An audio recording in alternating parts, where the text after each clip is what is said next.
وعلیکم السلام ورحمۃ اللہ وبرکاتہ۔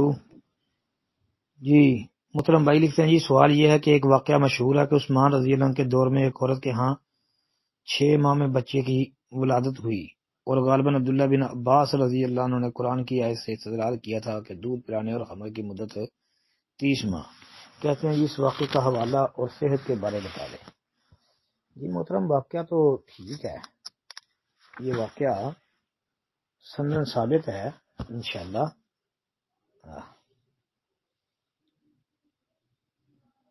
ایک تو قرآن پاک کی اس آیت کریمہ کے اندر سے یہ 6 ماہ کا ثابت ہو سکتا ہے۔ یہ سورۃ الاحقاف میں 26ویں پارے میں اللہ تعالیٰ فرماتے ہیں وَحَمْلُهُ وَفِصَالُهُ 30 شہرا۔ یہاں دو چیزوں کی مدت بیان ہوئی ہے، حمل اور دودھ چھڑانے کی 30 مہینے، مطلب حمل کی مدت 6 مہینے اور دودھ کی مدت 24 مہینے، 2 سال۔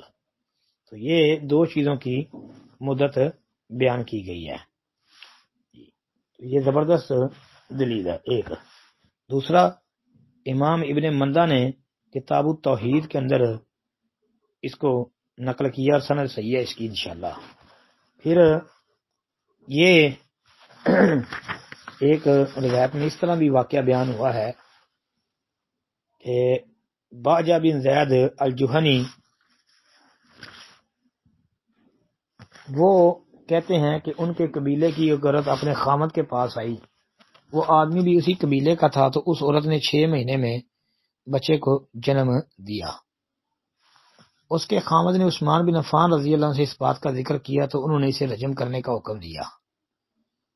تو کہتے ہیں اس پر علی رضی اللہ تعالی عنہ ان کے پاس آئے اور کہا اللہ تعالیٰ اپنی کتاب میں فرماتے ہیں وَحَمْلُهُ وَفِصَالُهُ 30 شہرا، کہ اس کے حمل اور اس کے دودھ چھڑانے کی مدت 30 ماہ ہے، اور اللہ تعالیٰ فرماتے ہیں وَفِصَالُهُ فِي عَامَيْنِ، اور اس کا دودھ چھڑانا 2 سال میں ہے۔